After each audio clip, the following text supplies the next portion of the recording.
Magandang araw mga kalapatids, andito naman po ako, si Rico Nabong, para i-discuss sa inyo ang 1 month before ng show at ang mismong araw ng show. Kasama pa rin natin ang CLDSL Campeon Feeds.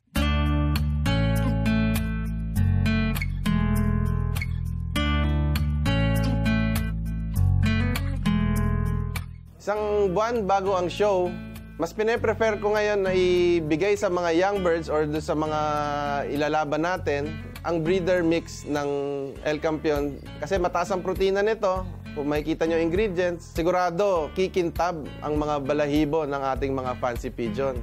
10 days bago ang show, i-introduce na natin yung Carbo Max sa kanila para sa carbo loading nila. Yung energy nila sa show, nandun. Maganda na i-load natin sila talaga para sa mismong show proper, pag nailagay na sila sa cage, hindi sila yung nagugutom at naghahanap ng pagkain. Nakafocus sila sa show.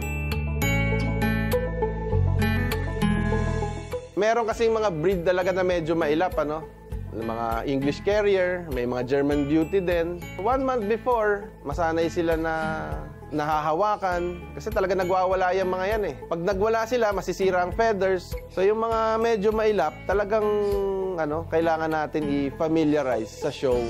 Yung sa pagtayo ng sa show cage, dapat i-train natin sila sa iba't ibang surface, no? Meron sa dyaryo, meron sa plastic, tapos naglalagay din kami minsan ng shredded na paper.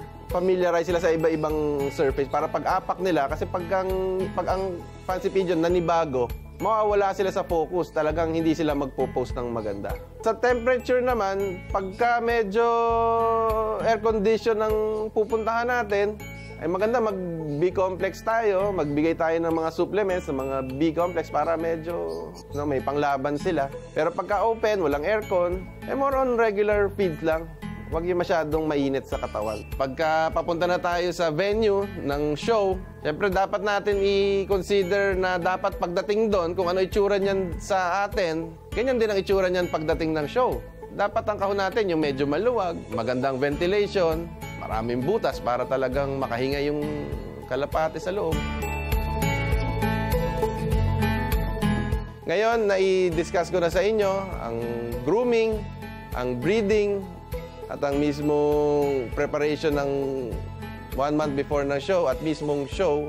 Pag nagkita-kita na tayo sa show, panatiliin natin ng magandang camaraderie, maging sport tayo, magtulungan tayo na mapaunlad ang ating hobby na ito.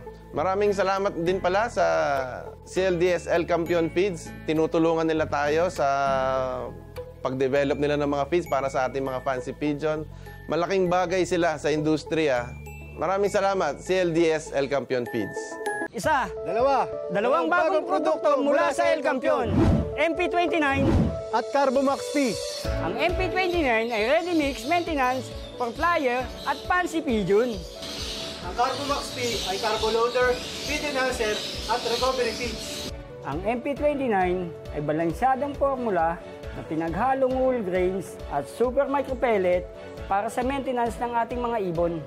Kargado din ito ng mga vitamins, mineral at enzymes. Ang Carbo Max P ay carbo loader na mabilis matunaw at kargado ng mga sangkap para tumulong magbigay ng malakas at mabilis na enerhiya sa karera. Maganda itong pangsalubong dahil madali itong matunaw ng ibon. Nakakatulong ito sa mabilis na recovery. Pang-maintenance, MP29. Carbo loading at pangsalubong, Carbo Max P. Bili na! Nutrisyon at proteksyon, ganyan ang El Campeon.